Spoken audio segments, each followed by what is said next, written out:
thanks everyone for coming out. We're going to go ahead and get started and get the show on the road because we have a lot of things to talk about, and hopefully we'll get to everything tonight. Feel free to filter in, guys. Feel free to grab a beverage. Come and go as you please. And we'll be here for the next about hour and a half or so talking about regenerative farming here in Indiana.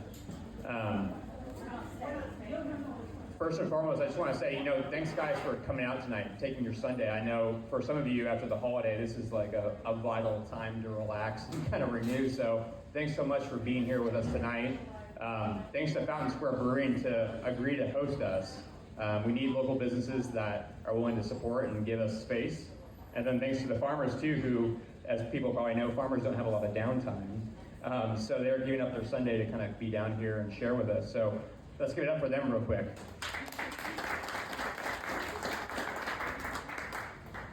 So as you guys probably know, the goal is tonight to share a little bit about the amazing community members we have here in Indiana that are bringing, I think, more traditional, more regenerative practices to our state, and we're an agricultural state, right?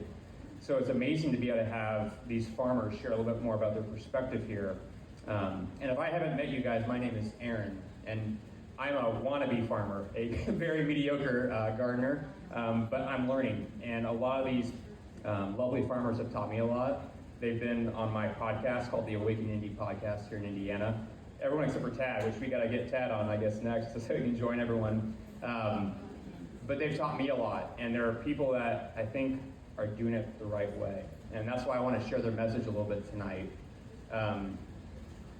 Friends and family close to me kind of talked about this is something I feel like we need more and more here in the state. More of a Western price tradition, more of a slow food tradition, and bringing that and revitalizing that here. And so I'm wanting these farmers to share a little bit more about their background so that we can bring that here to the state. So I think just kicking it off tonight, it'd be great for us to kind of just go down the line and share maybe your name and what farm you represent, why you started farming the way you started, and kind of the backstory of the farm and where you see the mission going forward for your farm. So we'll kind of just go straight down the line. We'll kind of play, pass the baton, pass the microphone, and kind of just get to know everyone a little bit. Hey everybody, my name's Tad Streepy.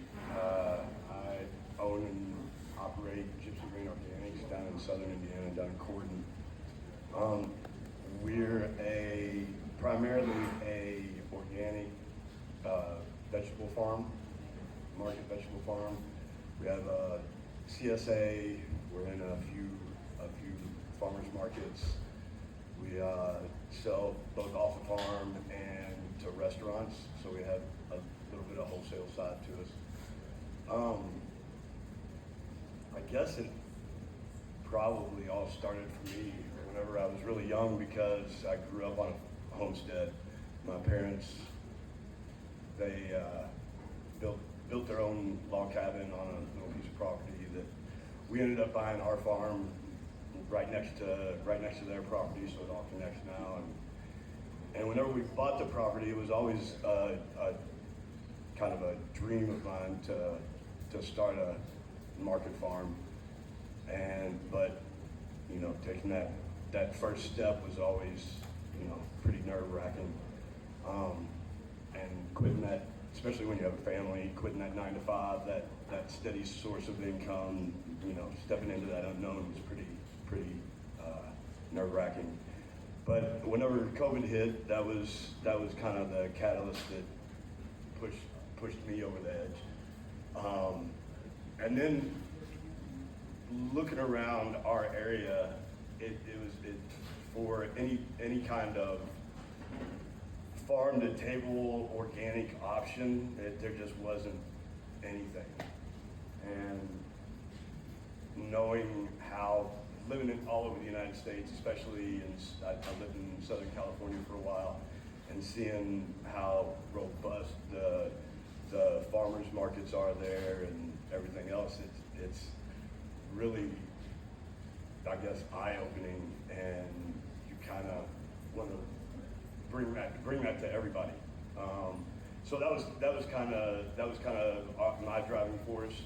Just I think there's a real need to get back to this, like Aaron was saying, slow food and, you know, a much more living a lot more as a steward to the land as opposed to a kind of kill everything and grow Frankenstein food.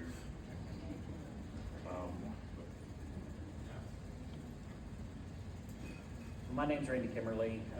I with my wife, own Hidden Acres Fruit Farm, and we're located east of Indy, in Greenfield area, Newcastle. So I have a little bit different story. I grew up in town.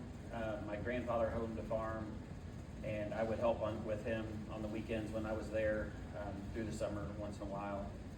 And so I got a little bit of a taste of farming, and I also, when I was 13, helped work for a produce farmer. So that's kind of where I learned how to tell if watermelons were ripe and stuff like that. So, but I really didn't move to the farm until my grandfather passed away. I moved out there kind of as a necessity to help my grandmother out. And then the first year I was there, I just learned so much, and I just really fell in love with farming.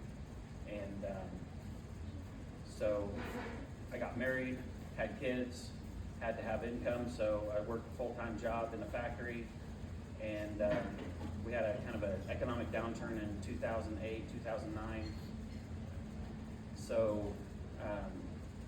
we decided that I took a buyout at work, and we decided to start the farm. And we were kind of looking at, we homesteaded for the whole time we were married, but so we grew our own stuff, raised our pigs and had chickens, things like that. But we didn't do it on a full scale, kind of a market garden.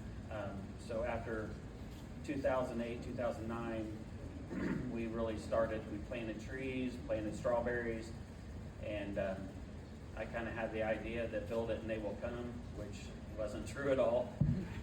We live out in the middle of nowhere, so we quickly learned that we needed to take it somewhere. So we started doing farmers markets. And I had learned conventional farming, so we did corn and soybeans, and but all of our equipment started breaking down. So we really had to find a new way. So that was kind of where we started moving into produce and things like that. So yeah, so we attended farmers markets for quite a few years, and now we're starting to move toward more of a membership-based. But kind of the turning point for us in getting into regenerative agriculture is just starting to really look at how we're doing things. Why are we doing things the way we are? I had a 6-acre cherry orchard, and I was out spraying the fungicide, and I read the label, and it was a 7-day reentry period. You couldn't allow animals or people into the orchard for 7 days after you sprayed. And I'm thinking, what are we doing to ourselves? We're poisoning ourselves by spraying this stuff. So that was a real pivotal moment for me, realizing that we really had to make a change, because we were killing off our bees, we were killing off all our beneficial insects, and really just decimating the ecosystem of the farm. So that's really when we started changing and going more towards how can we do things in a way that works with nature rather than trying to fight nature all the time. And that was really the transition for us going to regenerative agriculture. And it's a rough start, but it's gotten a lot better, and things are really starting to look good now. And so we're really excited about what we can do moving forward. So. Awesome, thank you. My name is Larry Howard, and my farm is Maple Valley Farm down near Bloomington, north of Bloomington. I run that farm with my wife and 3 children for it's been about 20 years ago that we started. And the way we got into it was really through our diet or dietary problems. I'm a city boy, grew up in inner city. My wife's grandparents had a farm, but her parents weren't farmers either, so we weren't farmers at all. And we weren't really eating, we considered ourselves to be fairly healthy people. I was an athlete, but started having some health issues about 25 years ago. Basically, I was pre-diabetic. Didn't know it until later. But was having a lot of bad symptoms. My wife was nursing our third child, and he couldn't keep any food down. Everything just kept coming up. So he was really in a bad situation. So we started looking for solutions to that. And we really came to farming through raw milk, actually, because what happened was as she started being more selective in her diet, trying to figure out what the problem was, it turned out that anytime she had food that had soy in it, whether it was had been produced with soy or had soy actually in it, he was just losing all of his food. And so we found Weston A. Price Foundation, which promotes raw milk and traditional diets. And as we got into understanding what that was about, we started trying the raw milk from some local farmers. And that not only solved my youngest son's problems, who was nursing, but my daughter, who was the middle child, had asthma and ear infections, and she was getting ready to go in for her surgery for tubes in her ears, I guess.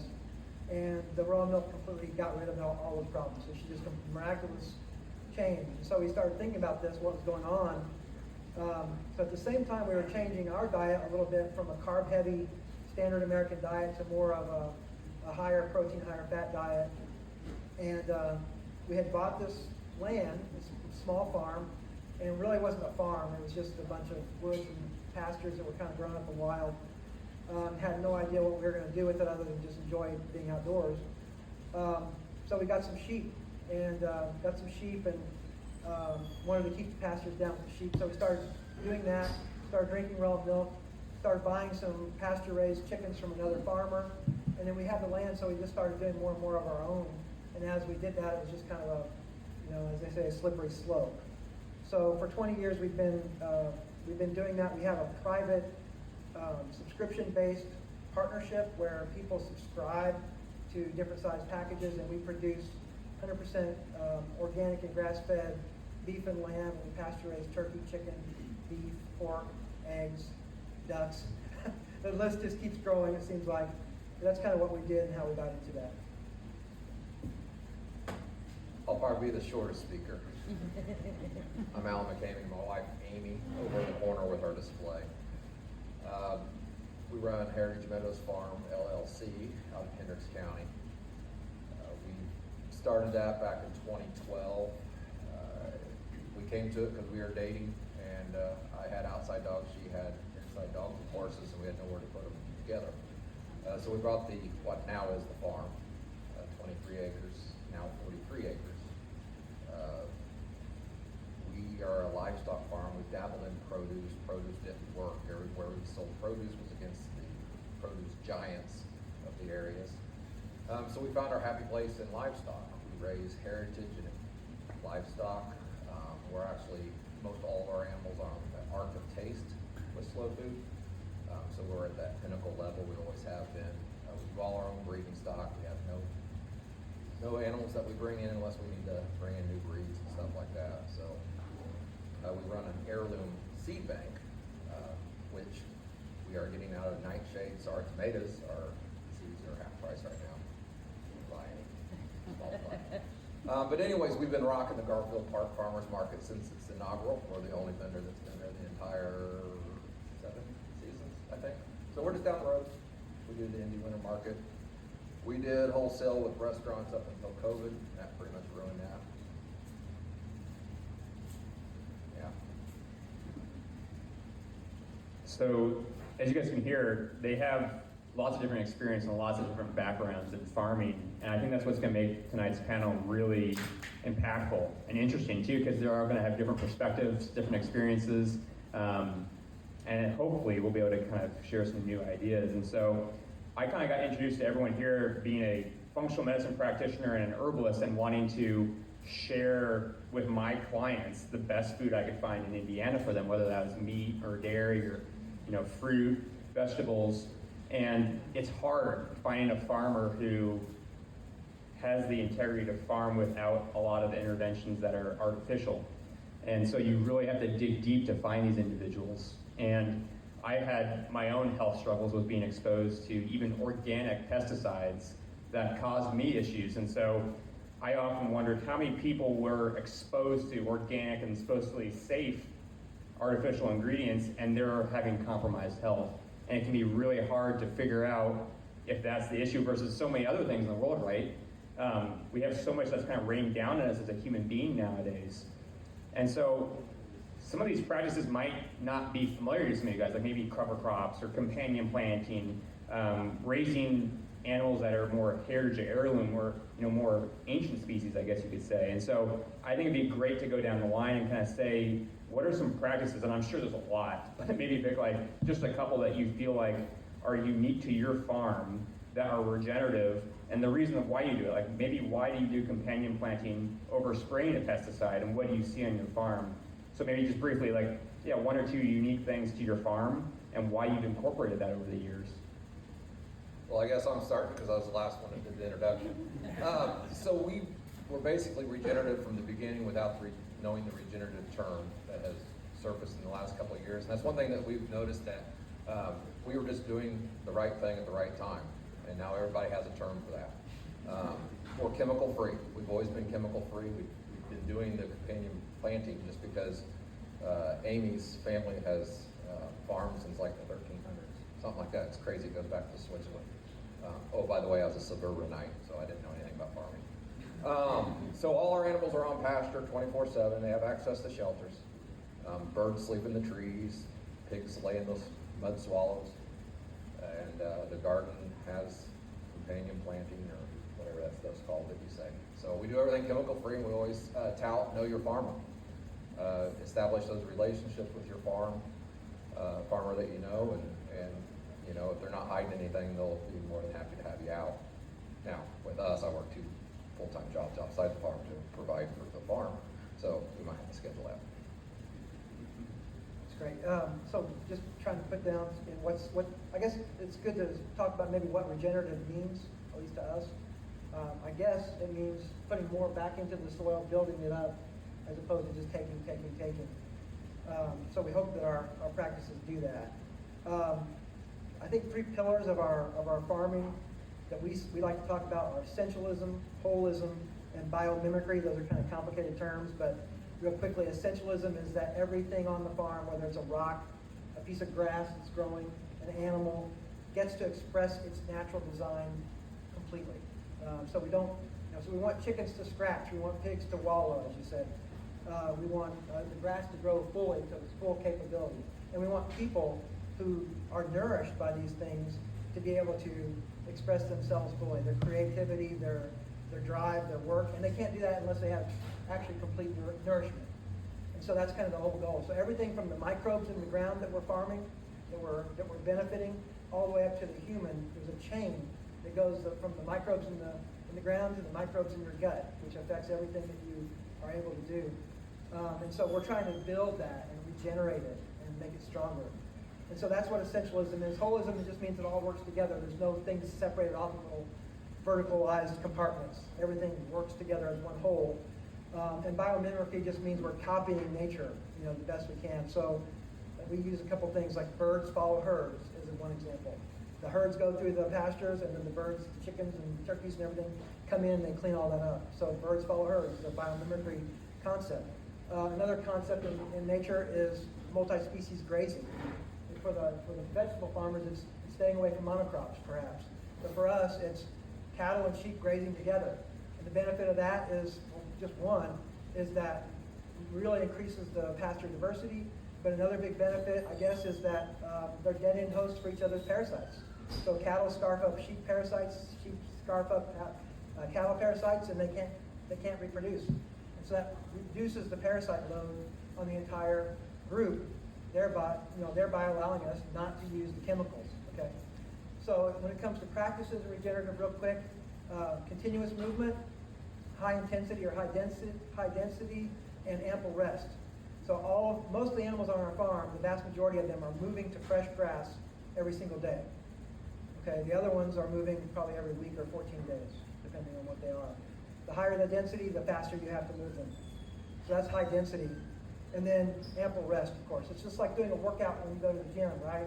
You want that high intensity exercise to tear down a little bit of the muscle, but then you want to rest it. And so it's the same thing as we exercise the soil. We want high intensity on animals in high density, but only for a day. And then they're gone, and they don't come back for 2 or 3 months or sometimes a year, depending on where they are. So that's kind of how we do regenerative.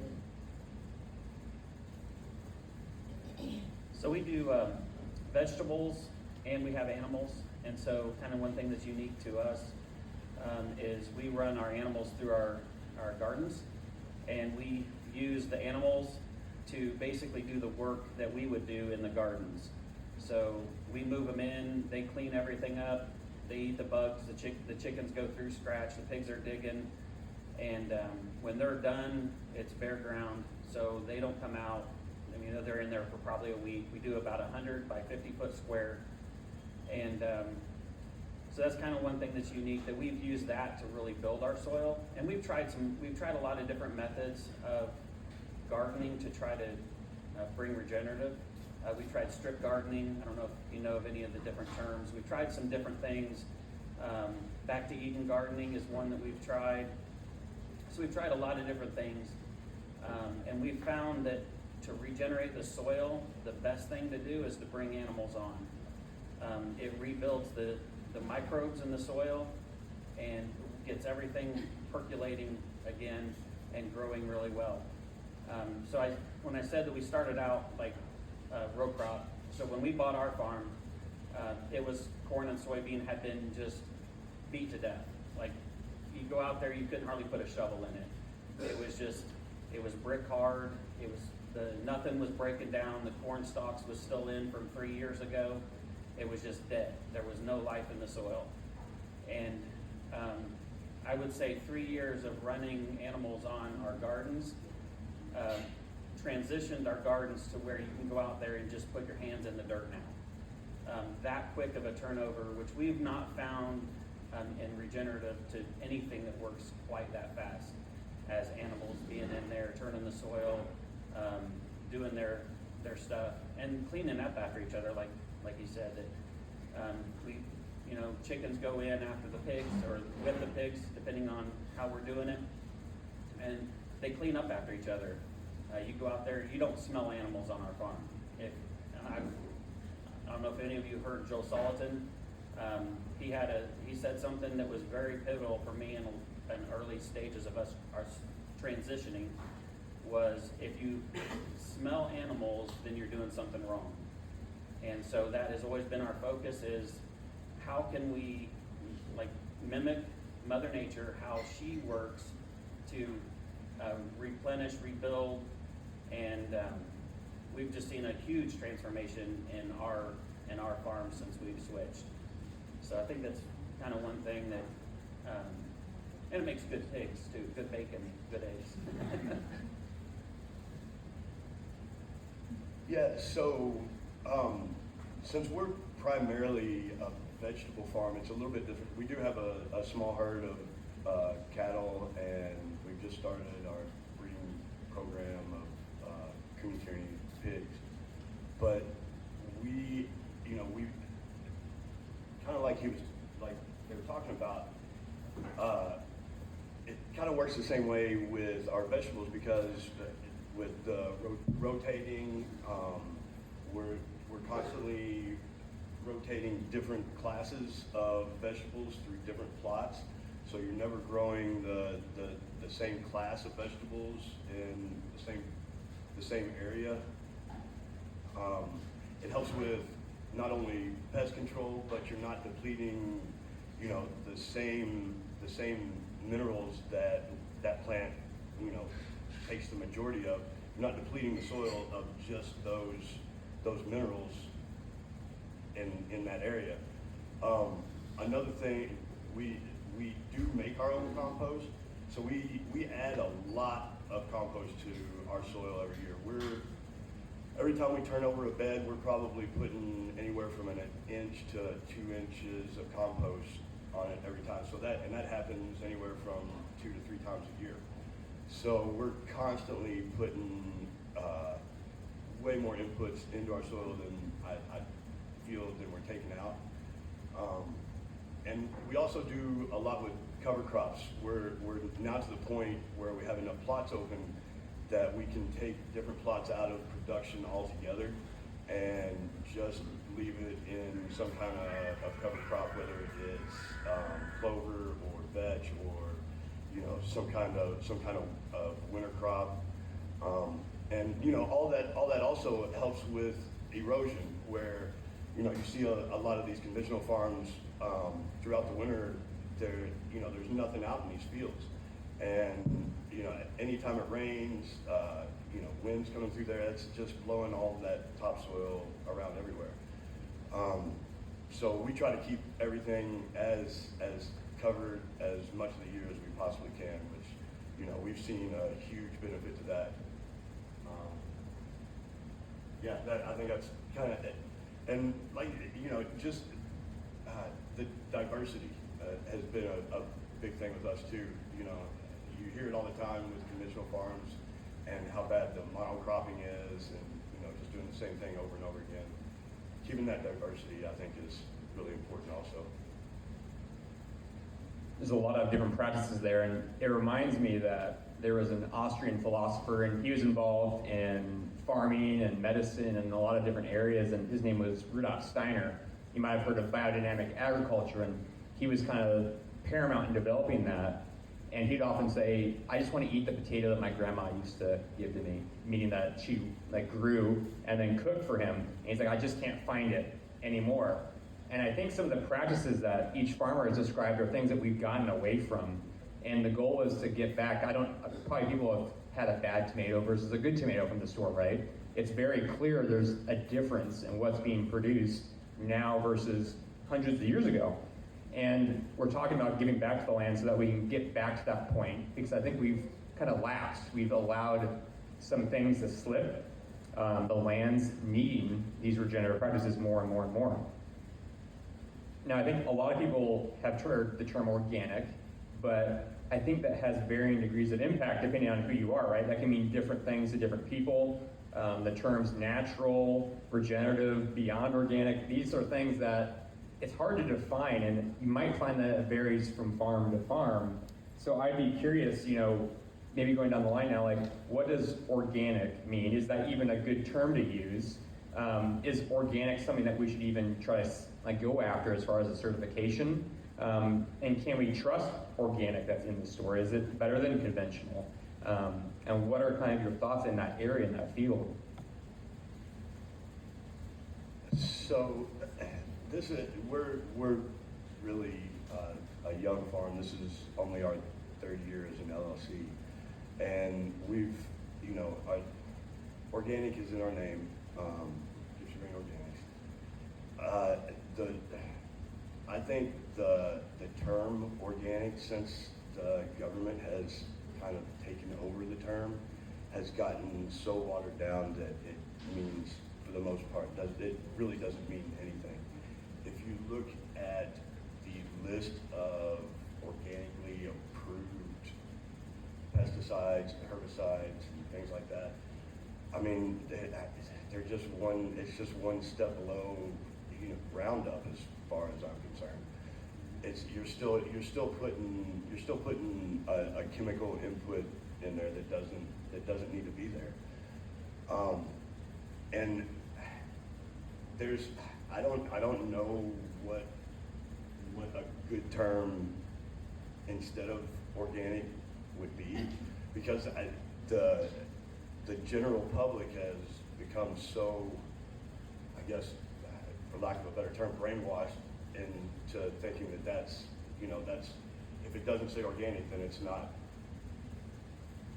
good for you, or it's not, and there's so many shady practices that come into play when getting organically certified, when you're talking about the term organic, when to me it just doesn't mean what it used to. Now, as far as getting organically certified, it's something that I go back and forth with, and we are what they call transitioning. Not that means that we're doing anything different, but to the government, we're not actually certified yet, but we're doing all the stuff that we're supposed to do to be able to use that stamp. And for us, it's just, the only reason it makes sense is because of how we sell and who we sell to. People like to see that stamp. I wish that there was another governing body, another way to get a different certification and it, start meaning more to people than what the USDA does. But at this point, it's what we've got. And then once you get organically certified, I think once you have that stamp, there's steps you can take to go further to get other stamps that say, hey, we're going above and beyond what the government says you have to, and we're doing it the right way. So I didn't even approach the organic label at all. It was something I wasn't interested in, just because I wasn't going to pay $2,000, a bunch of paperwork, just to have a certification. I thought it was a waste of time and money. So we can't say we're organic. We can't say our products are organic. So we say beyond organic. Or we say we're regenerative. We tell our practices, but organics doesn't really talk about health. Actually, organics is just about toxicity. It's only a measure of toxicity. So if you're using organic sprays, OMRI approved, it's just saying that it's less toxic than the other stuff. So to me, that's still a detriment to us and to our environment, because if it's still toxic, it's still toxic. And it doesn't matter at what level it's toxic. It's indiscriminate, and when it kills the good, it kills the bad, it kills everything. And so we didn't want to approach farming that way after our initial kind of, oh man, what are we doing? And that really is like, okay, so we really got to look into what we're doing and what we're spraying, what we're putting on our plants, to the point now we don't spray hardly anything.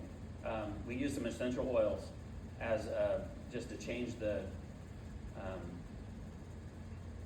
can't think of the term, the frequency of the plants, so that the pests don't see them or recognize that they're under stress. And that's usually what causes animal or bugs to attack plants, is the plants are under stress. So if you can eliminate the stressors, then you can eliminate the pest problems. And this last year was one of the best years for us. We always had issues with stink bugs or squash beetles, whatever you want to call them. They're just all over squash plants. And this year, we did see a few, but not very many. And I've heard a bunch of other people say, no, this was the worst year ever. And it was so dry, and they were looking for moisture. And if your plants aren't under stress, if the soils are good and the soils are alive, it makes a big difference. So organics, that's better than conventional, but still it has issues. And as far as the terminology, it kind of comes down to like the whole egg debate. I don't know if any of you kind of seen pasture raised versus free ranged. There's so many terminologies out there. What do they really mean? Is it it changes with farmer to farmer. So it's very important as consumers to know your farmer, to ask questions, to find out exactly what it means to them, because it can change on an individual basis. So, I don't know. Yeah, thank you. I agree with both of you guys on all those things. We're not organically certified either, and it has been watered down to the point where if you really look into it, you'll find there's a lot of things you probably don't want in an organic product that you would think wouldn't be there, but might be there. So this gets to a higher level issue, which is labeling. And on our products, since we have a private partnership, we're not really labeling anything. People are looking at the production practices as opposed to a label. And a label, I've always said, is really just a way to separate the producer. It's one level more of separation between the producer and the eater. It's a substitute. It's them putting their own qualified message out there to make you think something but it's just like a snapshot. I mean, it doesn't really give you the whole story. So if you're not really, as an eater, engaging with your food enough to know how it was produced, where it came from, who produced it, you know, the environment that it came from, what chemicals or not are being used on it, then you're kind of just depending on a label in some regard. And that's what organic is. So your organic or any other label you can put on anything isn't enough. You really have to be engaged and know what's in your food. So I'd just say that. Yeah, so that's kind of how we look at it, and I'll let you kind of go. Okay. I'll try not to ruffle feathers too much. We're not organic, and I'm not about to try to sell you $30 to $40 a pound bacon because I'm organic. With organic, it is covered by the Code of Federal Regulations by the federal government. The United States Department of Agriculture is part of the federal government, and utilizing the term organic in your name is illegal by the CFR. So, I've known a couple farms that have been shut down that use the term organic. They weren't certified organic. There's actually a list online where you can find out who's certified and who's not certified in the world. I don't have that link, but it's out there. You can Google it. As far as labeling goes, labeling's two-part. People do try to skirt rules and regulations to do their own thing when it comes down to it, but it's actually there for protection. You know, when I look at it, you know, I follow the rules to the hilt in the aspect of I go to inspecting facilities to have my animals processed down into a finished product for the consumer. With that, I am held by regulations that state that product will always be frozen from the time that it's processed at the processor to the time that I give it to the end consumer. That helps in my protections of my farm, my family, my income. If I didn't have those protections in place with the laws and regulations of the state, you know, somebody got sick at McDonald's, yet they had bought something off me, there's nothing that I had protection-wise that could state that, you know, I'm held to this or that regulation. So, I mean, everybody's going to do their own thing, and like they've all come to the point of it's all about knowing your farmer, going out there, seeing your farmer, knowing the farmer, knowing what they do. The details of the label, it's there. It lists the ingredients. Go on in. Duck. With the cameras. Okay. So, yeah, it's just everything's held by regulations, and so we do the best that we can. Yeah, I don't. You know, I got to go pick up my ducks later this month. It's a $2,000 bill to have them processed. That hurts. It stinks. And for you guys, yeah, I'm going to pass that along with you in the price. So, but it is what it is. Chemical free. Know your farmer.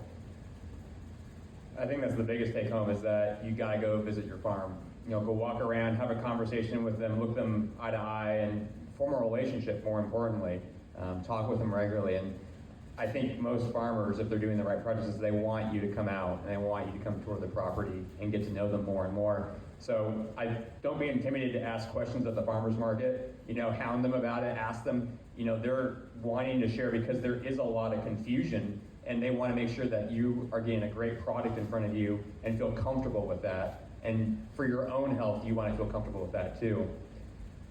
And I think just like with organic, there's also other labeling debates. Like we have, you know, pasture raised, grass fed. There's degrees of that too. But I also wonder, I've heard, you know, different debates, like, is it really healthy for an animal to be 100% grass fed? You know, we're in winter right now too. Like, I agree, chickens should eat lots of bugs and other things, but they can't really get in the ground when it's hard, right? So what do you feed a chicken in the winter? How do you handle that animal when the season changes? You know, maybe if you're in Florida, you could do that, but we're in Indiana, right?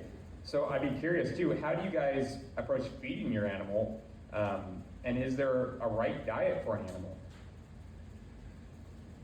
We only have one class of livestock that we have that's actually grass-fed, and that's our sheep. Half our land is devoted to pasture, hay pasture, so that we can have winter feed for them.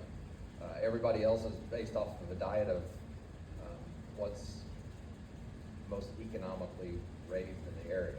And being in the Midwest, that's corn and soy. That's going to be the cheapest form of carbs and protein to get into the animal so that they can have their nutrients that they need. Now, with that, you can go on to various different routes. You can supplement with some fish meal that carries about a 60% protein versus the 38-44% protein in soybean versus soybean meal. You can also go with more of an alfalfa pellet if you get your animals to eat that. That would be a 17% protein that's stocked full of B vitamins. Every manufacturer out there makes a vitamin mineral mix that you can mix into anything. If you don't want to do corn and soy, you can do oats. They're about 12% protein.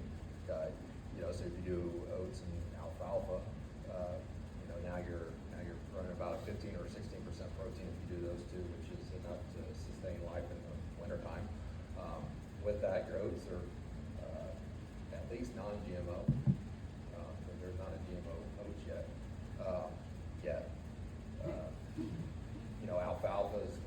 Alfalfa's a mix. Every animal can survive off alfalfa for the most part.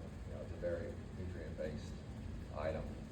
You can use any other small grains. The cereal grains are really going to get the carbohydrates, so you have to have some kind of cereal grain in there if that's the route you're going to go. But when you look at chickens, chickens are not too far off from a dinosaur. They're vultures. They are more of a meat-based animal. That's what their diet would be. Their primary diet that they would do in the natural is for meat. So, when you look at that, you got worms, crickets, whatever you can get. You get mealworms. Mealworms are a high protein energy source for protein stuff. So you can do that. You can supplement it during the winter with those kind of things. You can grow your own mealworms if you want to do that. We did that. Got a lot of flies in the house. So then, pigs, yeah, they're on the soil. They'll get their iron out of the dirt. That's what they're going to turn in the winter because there's no grass in the winter for them to eat. So they're going to turn the grass into mud. Lots of mud. So, and then the ducks will survive. The pools of water have insects in them, and they eat pretty much the same as chickens. I don't have beef, so I can't say. Thank you. So with us, I think a lot of it comes down to the species. The herbivores obviously can survive and are designed to survive on just grass. Okay, so our cattle and our sheep are just grass fed. We don't need to give them any grain for the higher energy diet. So we have to manage our pasture so that we get enough energy, enough protein into those animals. One reason your grass-fed meat, unfortunately, will be more lean. I say unfortunately because the fat is where all the great flavor and a lot of the nutrition is as well. So you don't want that gone. But unfortunately for grass-fed, it's an art and it's a difficult thing to actually put enough fat on that animal that it does have enough flavor and tenderness and juiciness and all that. And so you've got to keep the pastures at a very high quality. That's why we do the very intensive moving of the animals continuously, letting that rest come back and ramping up that biological cycle so that the nutritional levels of those animals is very high. Now for wintertime, for the grass-fed animals, we're still foraging every day. We're still moving animals because what we do is we stockpile, we call it stockpiling grass in our pastures. So we'll set aside about a certain percentage of our pastures going into late August and let that grow up, and then harvest that throughout the winter by strip grazing it with the cattle and sheep so that we're not having to bring in extra feed. That's the goal. We'd like to be able to get all the way through the winter on stockpiled forage, just having them graze through the fields in the wintertime. We only met that goal a couple of times, I would say. And when we run out of forage in the fields, then we just bring the hay, as he said, to them. So it's still 100% grass-fed, no grain. The reason that's important, it's not just a matter of like being an idealist or being, really picky. You really want the high omega-3 fatty acids in your meat. The ratio between the omega-3s and the omega-6s needs to be as high as possible. Those omega-6s are what you find in the seeds, in the grain. All your seed oils that are mass-produced, I won't go into all the different ones, but canola oil, for instance, have very high omega-6 levels. Those are very hyper and they're hyper stimulating of inflammation. That's it. Sorry. And the omega-3s do the opposite. You need both in your body because if you get injured, you need to have some inflammation. But you don't want inflammation there all the time. And so those omega-3s are very important. So in the American diet, the omega-6s are really out of balance, and that's hurting a lot of people in terms of chronic disease. So we really want those omega-3s high. And you get that through grass-fed as opposed to grain-fed. Now with the omnivores, like the chickens and the pigs, we do supplement with grain. And this brings me to kind of a larger point before I get into the details of that, which is every farmer, no matter how idealistic and how much they want to do this, has to make certain compromises. And you kind of want, as the eater, you kind of want to know what those are because you're making those same compromises along with them as you eat their food. So you kind of want to know what those are. So for us, we don't have the organic grain, which is no pesticides, no herbicides ever, is out of the price range that our customers could possibly afford. So we go with a non-GMO grain mixture for our pigs and our chickens that comes from one guy that we know who's a low-input farmer, meaning he uses sprays only if he absolutely has to if there's a problem. And so we know where it comes from, and that's about the best we can do right now. We'd love to go to complete organic grain or grow our own grain or something like that. Or even better yet, pasture cropping where the grain's growing right in the fields and the animals are harvesting it as they graze. But those are all things we'd like to shoot for, but there are compromises we're making, and one of those is using a non-organic, non-GMO grain for our pigs and chickens. So it is based on species, and you do have to make compromises and kind of know what you're getting. So we do, like they both said, we do supplement with grain for our omnivores. Our chickens, we do things a little bit different. We mix our own, for one. We don't do our own. We don't have somebody mix it. We don't go to a box store and get our stuff. So we buy our oats, we buy our wheat, we buy our corn. We buy everything that we can as local as possible whenever we can. And we mix those ourselves. I use a cement mixer, and we actually ferment our stuff. So all of our animals get fermented feed, the ones that need the grain, pigs, chickens, things like that. But we just started with milk cows. We just started milking in October. And one of our cows lost her calf, and I'm kind of a scientist at heart, so I'm kind of watching everything. I record everything, how much they're producing, how much everything. So I noticed our cows were starting to lose weight, not gaining it on the hay and on the forage and stuff that we have for them. So I got a little concerned, and so we have added grain into their diet a little bit just because they were getting to the point where we were pulling more out of them, more protein out of them in milk than what they could get out of their forage. And so we want healthy animals, and that's our ultimate goal. And sometimes, like what he was saying, making compromises, you want your animals healthy, and you want to do what's right by your animals as well. So we did start not on large scale. They still forage all day, and we just bring them in, give them a treat at night, and their treat is the grain. So they get a little bit of grain. We do like maybe 3/4 of a gallon per cow in the morning and at night, which is fermented. And I want to talk a little bit about fermented too. But so it's kind of, we got cows because we wanted to start moving more towards having animals and things that could strictly forage. So we didn't have to have as many inputs on the farm. And so cows, oh, that's great. They're herbivores that eat hay. We don't have to worry about feeding them grain. We don't have to any inputs. We got plenty of ground, plenty of grass. And then when they start losing weight, that kind of changed. So you have to be a little bit fluid in realizing what your animals need and not being afraid. Sometimes, like this year was a really dry year for our hay, and we rely on another farmer to farm our hay for us or to harvest our hay. And he was late both times, so it already went to seed, and it's junk hay. And so there's not the quality there. Now we do have some stored forage, like he was talking about. We're running them through our blueberries right now. We didn't mow after blueberry season, so it got pretty high, and they're loving that. but it's still not quite enough because all of the energies went back down into the soil. And right now, animals need, during especially the cold weather, animals need calories, lots of calories, to keep warm, especially if they're out on pasture. So, but anyway, so we do fermented feed for any animals that get it, and it does a couple things. It already starts to break down the grains. Wheat and oats have a chemical in them that actually prevents mineral intake and digestion. So it makes the animals so they have a hard time digesting it if it's just raw.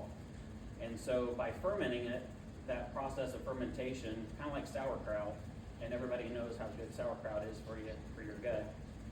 Don't like it, but hey. So, but it's really good for them. It starts to break everything down. It turns it into more digestible even for the chickens. They can digest it a lot easier. And we've found that is amazing difference in our egg production, in the quality of our eggs, and the quality of our meats, just because everything that kernel has in it is available now for the animals. And so it's been a huge turning point for us doing the fermented.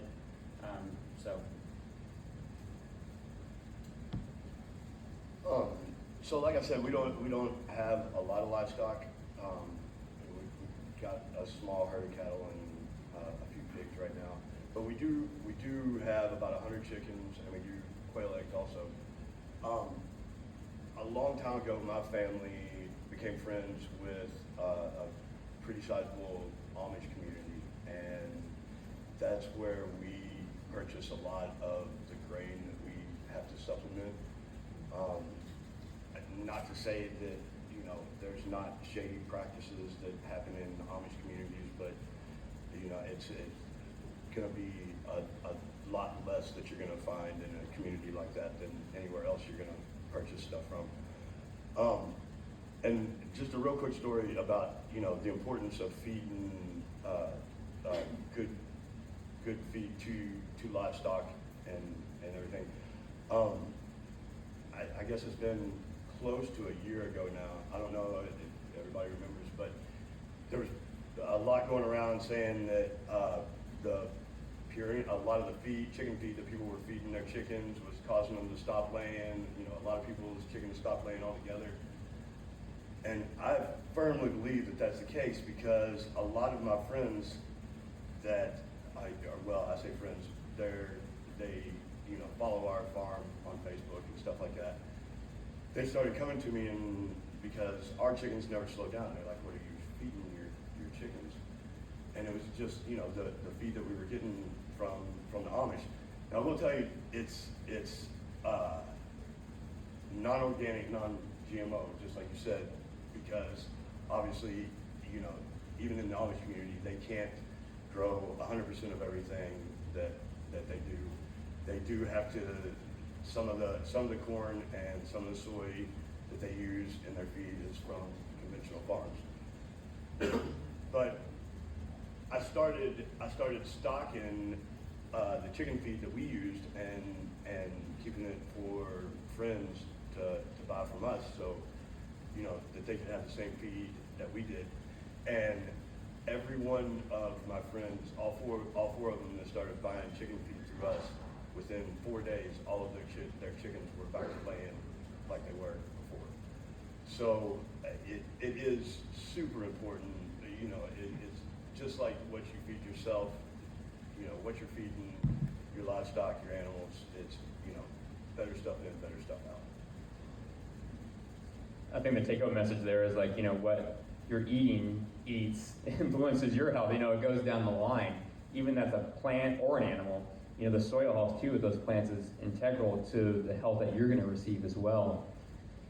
And I think, if we had this idea that, oh yeah, we have a chicken, it's got to be completely on insects, we'd have these keto chickens in the winter, and they probably wouldn't make it through the winter, to be honest. They need to have robust health. And so I think sometimes we have this label, and then if a farmer doesn't meet that label, then we just dismiss them, right? But in fact, that label is kind of what we learned, organic labeling. It's not really what it seems anyway. So then we dismiss these local farmers who are doing great things, And it's too bad because they're probably way more organic than even that organic label. And so that's why I think it's important to clarify all these terminologies for you guys and kind of get real, like what are we doing with our practices? When I see clients for consults, I always try to give them kind of like an action plan, like what can we do tomorrow to make a big difference in your health today?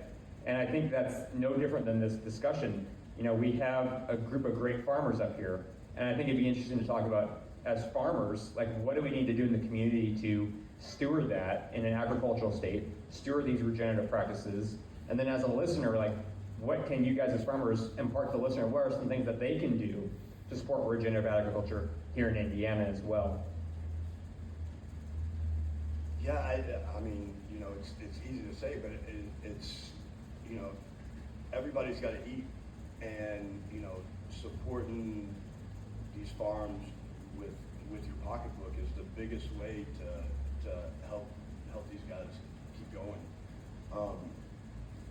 You know, it's, and just being, you know, a soapbox and letting everybody know that there is a better way. There are farmers like us out there that want to be used by everybody. We're, you know, we didn't start doing this because we thought we were going to get rich doing it, or, you know, we didn't start doing it because we thought we were going to get famous or anything like that. We, you know, as you know, all the farmers that I've met that are, you know, kind of doing these same practices and, you know, are on this regenerative agriculture train, you know, they do it because it's the right thing to do, and it's you know, it's all about helping your community and lifting everybody up. Yeah, I think he really hit it there on the end. Is it's the right thing to do.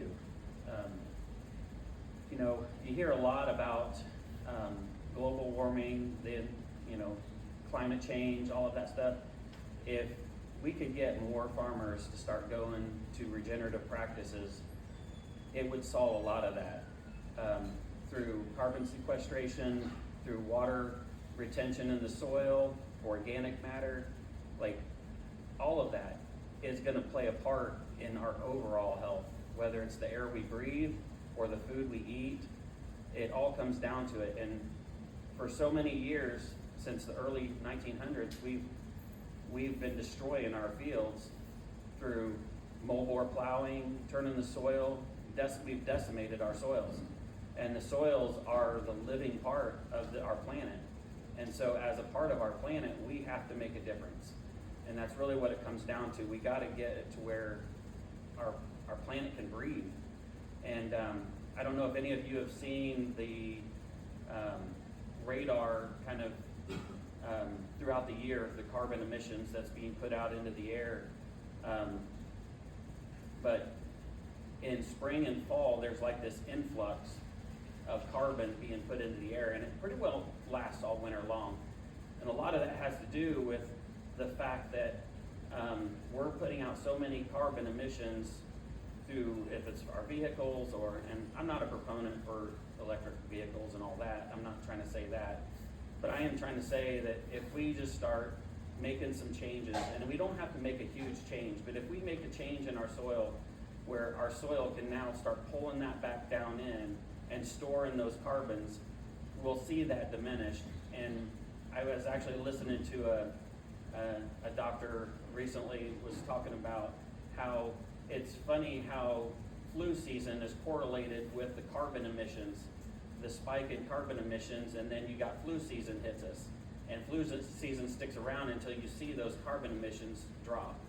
And so you have to wonder, I mean, you know that it's parallel, and you know that it all works together. So I think if the biggest thing for us as farmers, and I'm speaking for myself, I'm not really speaking for them, but I know they probably will agree, is we struggle in a lot of ways just because everything is harder when you're trying to do things regenerative. It's a lot easier, and I understand why farmers did it in the 1900s. it's a lot easier to go out and spray a chemical on and walk away, and you don't have to worry about it. It's a lot harder to get out there with a shovel or a hoe and hoe your vegetables and keep the weeds down. And so it's a lot more labor intensive, and it's a lot more work. Whereas conventional farming is you do it, you're done, you harvest, and it's over. And so I think if the community around, not just our community, but communities around the country would begin to seek out regenerative farms and encourage regenerative farming. And you can only do that through your dollars. That's where it comes down to. I think the statistics was before COVID that local farmers were only capturing about 1% of the total grocery dollars nationwide. That's only 1%. So if those numbers, even if they got 10%, imagine the amount of work that we could do as regenerative farmers if we had the money, the capital to hire helpers and to do more. And I mean, that's really what it comes down to, is we all have to work together, and we have to choose and make a choice of where do we want our dollars to go toward. Do we want it to go towards cheap food, or do we want it to go towards food that's actually not only helping us physically, but also helping us environmentally as well? And I think that's the big key toward having a relationship between consumer and producer, and being able to work together on achieving the goals for our country, ourselves, and all of everybody. So. Thank you, really well said. I agree with that completely, and I want to piggyback on the environmental part of that. There's some things happening right now that people probably think are good in terms of environment, and they're really, really harmful. The electric car thing you mentioned is just awful. You look into the amount of mining that's going to have to increase to support that, and other things. It's a horrible industrialized solution that's going to harm the environment much more than it would ever help. Another thing is the so-called carbon sequestration.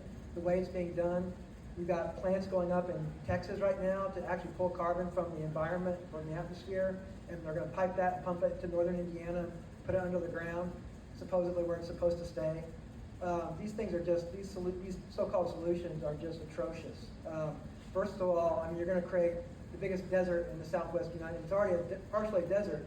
You're going to create much more desert by pulling out plant food out of the environment, out of the air.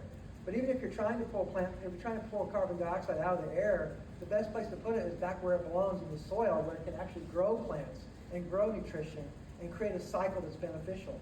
You're not doing that if you're pumping it under the ground and hoping it's going to stay there. So those things are very important. And if you're, as a consumer, as an average person who's not farming, who's not involved with this every day, you got to kind of always question those so-called solutions, especially if they're global and industrial. They're probably not the right thing. So I just want to say that. We can sequester a huge amount of carbon with intense animal-based agriculture, putting that back into the soil. It's not going to happen if you use the same conventional system where cows are just out there on the soil all the time, eating the grass down to a very small, short turf, where the roots are also that deep, because the roots always mimic, the roots underneath mirror what's on top.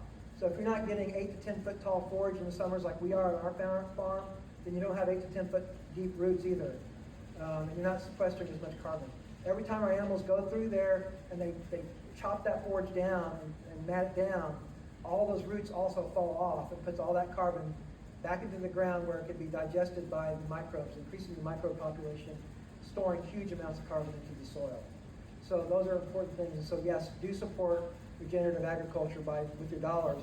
I would say if there's one thing you can just do in terms of thinking about this, is to get rid of what I would call anonymous eating. Anonymous eating is when you eat food that's produced, raised, grown, processed, and prepared by people that you don't know. It's very simple. If you just went to eating like many of our ancestors for millions of years have done, food that comes from people that you know, including yourself, that has been processed, raised, and prepared by someone you know, that would solve a lot of this problem. So just thinking about that as a metric you can use. How much of the anonymous eating can I cut out? And just to reiterate what they've all said is shopping for your small local farm. mean, I've already looked out in the audience and calculated out if each one of you bought one thing off me, it would be better than some of my farmers markets are. We never tell everybody to shop your whole grocery for the week off the small farmers. Just buy one thing off of them. It makes a big difference. Yeah, we're more expensive because we have higher inputs. But if you're shopping more often, I wouldn't have to work 2 jobs. And I think these inputs are what make the difference. And I'd say too, if you're eating with your local farmers, you're probably not going to have a huge medical bill at the end of the month either. You're going to get rid of a lot of the medication. Not that, you know, I'm giving medical advice here, but you're probably going to see some of the health issues that you face just disappear. A lot of times clients are like, I'm allergic to eggs. And I'll say, did you ever try a local farmer's egg or quail egg? You know, different types. How are you cooking it? Things like that. And I think we're very quick to just try to find that one little thing and demonize it. And I think, as you guys have heard, it's a little bit more complex than that. And so I want to give people a chance too to connect, because the whole goal of this is to open you guys all up to the world of regenerative agriculture here in Indiana. So if everyone can kind of go through and say the best way to reach you as far as maybe social media, a website, a farmer's market that you participate in, if you have a CSA, ways to connect that way that people can follow what you're doing and stay in touch after this. Absolutely. HeritageMeadowsFarm.net. We have business cards over here on the side. Please pick up your business cards. We're on Facebook. We're on Instagram. Don't remember. Old age. But yeah, just follow us on social media. We rock AMP 16 downtown Indy during the winter market. That's the first Saturday of November to the last Saturday in April. And then, of course, we won't be forever indebted to the Garfield Park Farmers Market. That's the first Saturday of May to the last Saturday in October. Rain or shine. Yeah, I'd say definitely try to find a farm that's actually local to you first. You know, you can do that. There's different ways to do it. The web is probably the place to start, but also look up your local Weston A. Price chapter leader. They should have a list. But we're at harvestpartners.farm. That's our partnership that we have, harvestpartners.farm, and we have business cards as well. So you can find us on Facebook, Instagram. We also do farmers market at Fisher's. We've cut back to, we're going to only be at that one this year. And we do members. So we've started our membership program, trying to even get away from farmers markets completely, just because it's very time sucking, preparing for markets, loading, driving, setting up, tearing down, hauling it all back, what you don't sell. It's too much time. So we really want to farm. That's our goal. And farmers markets kind of takes that away from us. So, but you can find us on Facebook, Instagram. You can always call. If you're wanting to start farming, we're actually wanting to move more in toward education. So we always do farm tours. Anytime anybody wants to come out, we do farm tours, show you what we do, how we do it. And you know, feel free to connect with us. We have business cards. I don't have a table set up, but just come and see us, and we can get you a card, and you're more than happy to come out and take a look. Yeah, we're probably going to be a little far away for most of y'all because we're all the way in southern Indiana and Gordon. But we have a website, gypsyrainorganics.com. We're on Facebook. We're on Instagram. We have a CSA. We're in the Gordon Farmers Market on Friday evenings. There's a lot of ways to get a hold of us. I've got cards over here on the table. Stephanie's got them. Yeah, and we do farm tours too. If anybody's ever down our way and wants to come check out what we do, feel free to stop by and say hey. We'd love to show everybody around. I'd make sure when you guys are done and kind of gathering up tonight, stop by and talk to each farmer. We're going to kind of leave some time at the end of the night that you can connect with everyone here and just, start up a conversation with them, get to know them. And they're all in different parts of the state, which I think is wonderful, so that if you maybe aren't in Indianapolis or you're in another area, you can connect with someone. And probably everyone here knows someone else, too, if you're not in their area, that you can connect with. And the goal of this is that we create these kind of events more regularly, maybe even monthly, and they focus on regenerative agriculture, holistic health, and things local here to Indiana. And so we're trying to bring this tradition, more of like slow food and Western price, here to Indiana. So if this is something that you want to see here and you want to continue this, come talk to me when we're done. I'd love to chat with you about places to organize, events at, if you're wanting to get involved, how you can get involved. If you're interested in how what they've talked about, these regenerative practices relates to your health, you can stop by my booth at the end and we can chat about functional medicine and herbalism and things like that too, because like I said, it's a big piece to your health. And I do want to give time here too that if people have questions that we can answer it. So the idea here is that we'll open up to a Q&A for a little bit here. So if people have questions that came in with, or maybe the discussion generated some, that we could bring them up right now. If people have questions, maybe just raise a hand and I can call on you, and then I'll repeat the question to everyone, and we'll kind of run through, and then at the very end, we'll let people kind of grab a drink, mingle, go meet your local farmer, and kind of have a good merry evening. So I'll hand right over here. It's me. Okay, we didn't talk about ATV.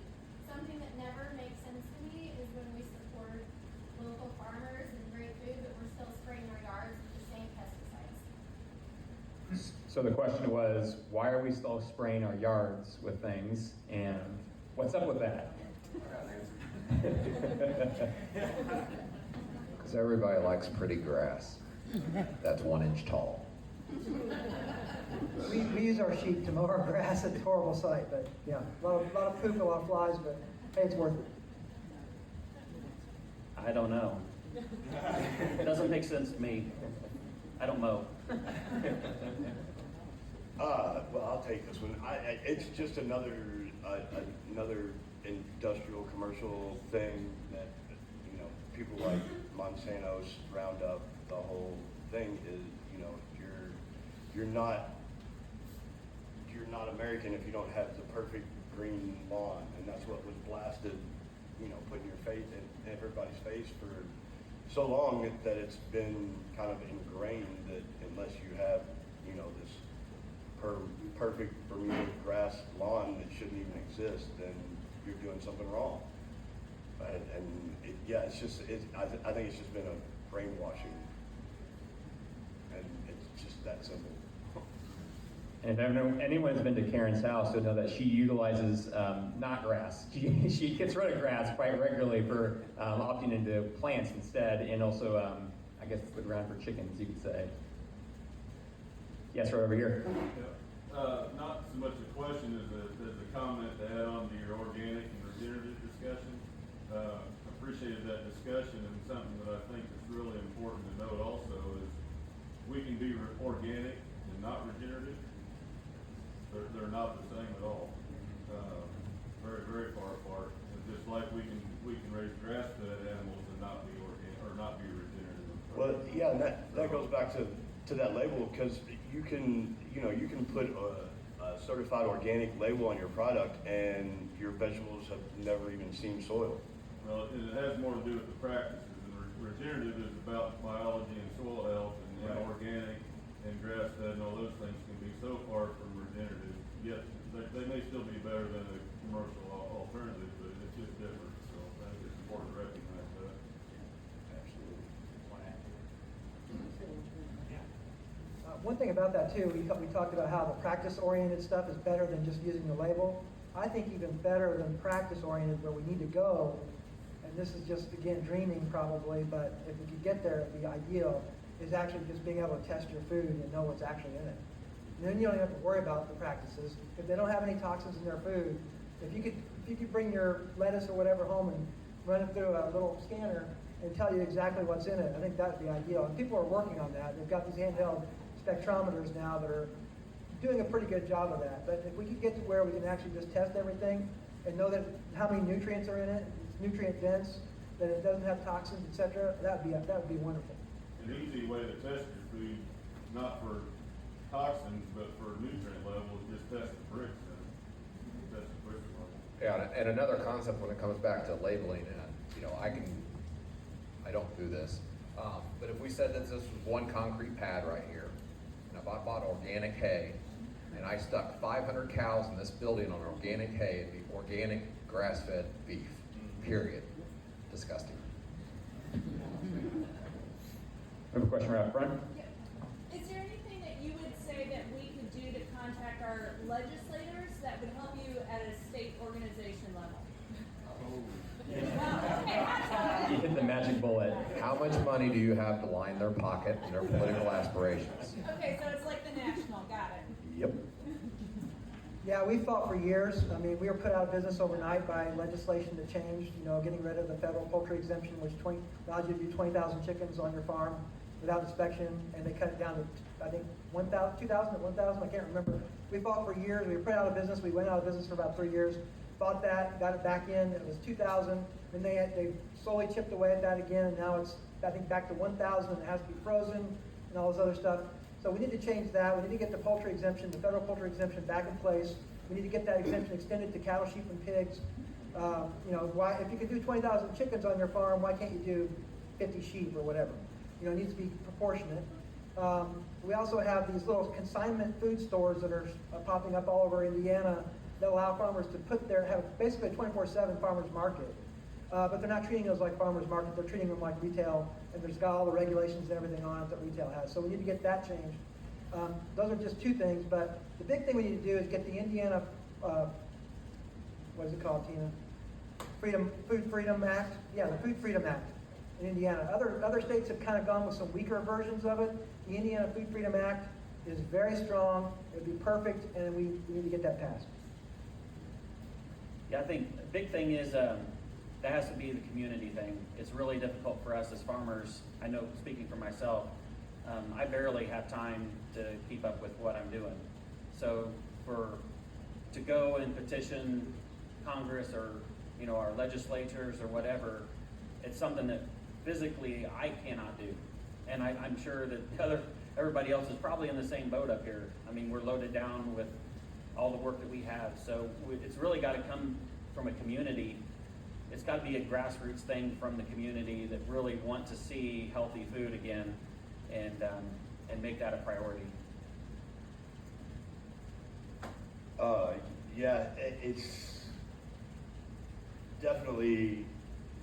I think that the whole organic thing is backwards, and it's the burden of proof is on organic farmers to prove that they're organic, and I think it ought to be the opposite. And conventional farmers ought to be the ones that have to pay thousands of dollars to be certified to be able to use certain chemicals, and so I think it's all about the money, and who's got the money. And right now, conventional farmers and big ag had the money, so that's all the laws and everything are skewed towards them. And it takes everybody. I guess again, it comes back to dollars. Where your dollars go as far as what you're spending it on for yourself. If you're supporting conventional agriculture through, the groceries that you buy, then they're the ones that are going to be making the money. Whereas if you're going to your local farmers and you're not only supporting the local farms, you're taking money away from the shady practices that are happening in that. Ethan. My question is, what are some of the moments that you're most proud of and then glad to be part of your craft because of? So Ethan, some of the practices that they're most proud of? Well, I'm sorry, some of the moments within their craft. Oh, within their craft. Like just moments within practicing and caring for your animals, growing your food that you're most proud of. Stick out to you. Probably one of our proudest moments was when the local school system reached out to us and said that they wanted to start buying produce from us to serve for the school lunches.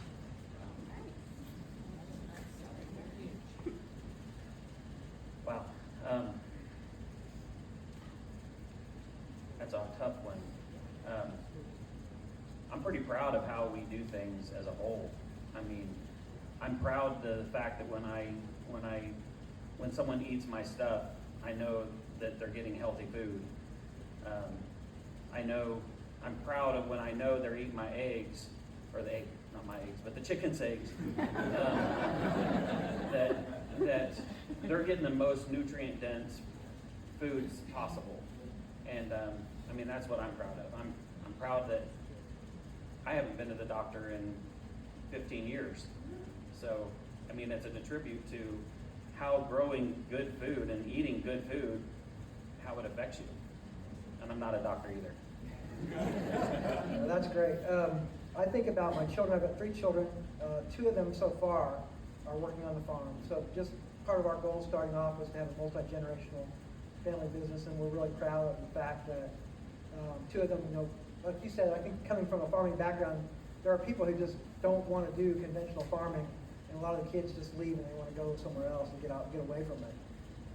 So I'm just really happy that our oldest 2 are adults now, and they're living on the farm and working on the farm, and we hope that will continue for future generations. Like I said, it is a difficult question to answer, but I can go back a few years ago. One of our very strong best customers came up to us, and we're like, "Wow, you've lost a lot of weight." And he was like, "Well, yeah, we only eat your meat." And that's all he does. 100% of his meat came from our farm, and he lost like 100, 150 pounds. They went on some special diet. Of course, they're off now because their blood levels were off. Then another one was just this past weekend. We were at a market, and the lady was there shopping our seeds and stuff, and saying how addicted she was to our farm. It's almost like a compulsive behavior she has when she follows us and stuff. And so she actually signed up for one of our meat bundles, which we've never really done the CSAs very well. We've tried them over the years. They just never worked. And so coming out of post-COVID, we were like, wow, how are we going to survive the winter? So we came up with this meat bundle idea to where you got X amount of cuts per month, and we just build you monthly. Well, it flopped like most things in farming. We had a couple of reliable customers, and that was about it. But she signed up for it. She's like, "No, I want it," and I'm going to spread it to my friends. And I'm like, "Wow, that's pretty cool."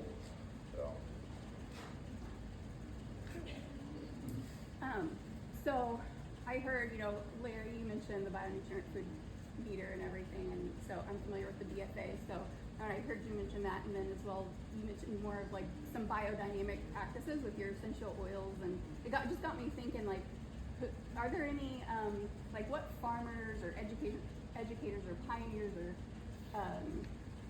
consultants or anyone that you maybe look up to for like your practices? Who are you most influenced by? Like the Bionutrient Food Association, do you get a lot? Do you draw a lot from them and their education that they put out, or any other like a biodynamic farmer, or John Kemp is one that I think of when I think of like Bionutrient Food Association. Right, John Kemp is fantastic. Yeah. His podcast is mind blowing. But so I listened to that one. When we first started, before we even really decided to do farming, we were interested in multi-generational family businesses. And I went to a conference out in, I can't remember, it was Austin, Texas, somewhere out west, on that topic. And one of the speakers was Joel Salatin. You mentioned him earlier. So Joel Salatin's kind of a pioneer in this field as far as a farmer. So we followed Joel, and we've actually visited their farm and actually done some workshops there at the farm, spent a week out there. Another one I really love is Ridgedale Farm in Sweden. Just does everything excellent. They've gone out of it now to do some other things. But if you get on YouTube and look at Ridgedale Farm, just super practices. There's one also, I think in North Carolina or Virginia, called Farm Builder. So if you want to look at those practices, that's kind of what we model ourselves out. He does a really fantastic job. Farm Builder, I don't remember his name, but we follow those as well. So those are a few. We just go to the Acres Conference. We've gone to a lot of Acres conferences over the years. So whether you're an eater or a farmer or just a gardener, that's a great place to really learn about health, human health, animal health, and soil health. I'm kind of a gleaner, so I just kind of, when I see something that looks interesting, I try it. I don't really know names, so the whole essential oils thing was kind of brought on by a guy that when I started switching over to regenerative, our soil was dead, so I had to do something to bring back life. And at the time, we weren't really doing a lot of chickens or pigs, or we weren't doing it the way we're doing it now. so we weren't really building the soil with them. So we had to do something. So there's a company in Newcastle, not far from us, that it's called Organic Grow, and his focus was rebuilding the soil, like getting microbes back into the soil. And so I really worked with him a lot, just trying things, different types, like fish emulsions, molasses, which surprisingly does so much for your soil. And it's something that people don't really think about, but putting molasses on. But just doing some of those kinds of things just to get the soil fermenting again, to start getting that life back in there. And that was kind of revolutionary for us, just kind of getting things going again. When you used his products, and if you didn't flush it out, the buildup of algae and everything else, and fungal matter and everything it just exploded. So any kind of drip irrigation or anything like that, you could tell that it was bringing life into the soil. So that was really big, and like with we were just looking for different ways early on, especially when we first got started, because obviously we weren't there yet. So trying to build the soil to where it can stave off some of the pests and things.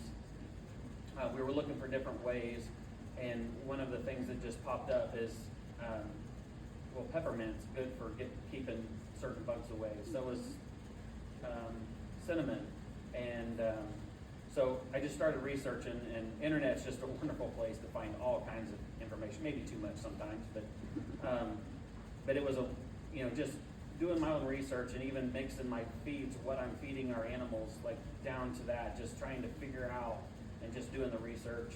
But Soliton was a big one early on, just kind of getting me thinking a little different.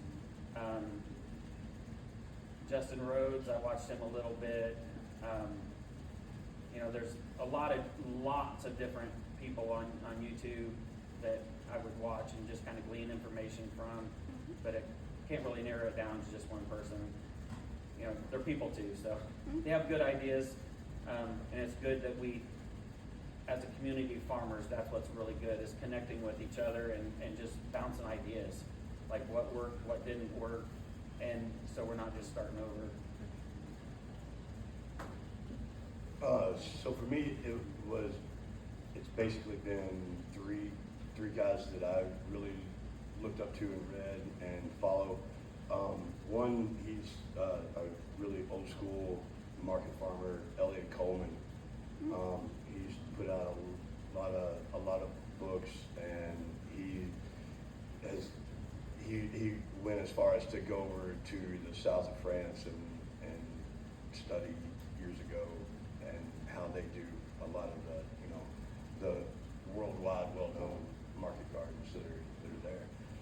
And then the other two, Connor Crickmore, Never Sink Farm. He does amazing stuff on his farm, and then Jean-Claude Fortier, I think is Market gardener. yeah, he's French Canadian market gardener. He does amazing stuff too. I've taken Connor Crickmore's market gardening course, and it's an amazing course for people that are just starting out. It gives you a pretty good idea of what you're in for. But yeah, those are the three, with the exception of obviously my parents growing up on a homestead. But yeah, those are the three out in the social media world that I follow a lot. I don't watch. Google at best. Got it. I don't watch YouTube videos. He does. And I've never watched a podcast, so I wouldn't even know how to do one. I've been a big fan of biodynamic agriculture, and I think biodynamic is interesting. I think sometimes it's this really interesting standard that can't always be met, but I think it's got some interesting things as far as like some of the preparations that go into. I think Steiner had some interesting things to say as far as agriculture goes, especially with companion planting and planting in rhythms. If you even read his medical lectures, I love reading like what he thinks about cancer and mistletoe and other things, and I think it's really worthwhile looking into biodynamic whether that's played out to the full ideal that he had, but there are plenty of farmers who kind of incorporate bits and pieces here and there. I loved Art, is it Arden Anderson that does life and energy in farming? So I like the energetic stuff too, Yeah. because like how, you know, the insects that are attracted to the struggling plants, you know, we're putting out, you know, certain infrared signals that the plants are seeing, and the energies in the soil, and just I find it really fascinating. Definitely. Well, I think we're kind of coming to the end here. I want to thank you guys so much for coming out on a Sunday afternoon to take part in this, and you know, stay around for a little while. Grab another drink. You know, Fountain Square Brewing. Just give it up for them real quick, guys, for hosting this event. It was so kind of them to reach out about putting this together, and you know, being able to put this together as a community. I think that's the big home message, take-home message here, is that it's a community effort to do all this. Let's thank our farmers for spending their Sunday here with us.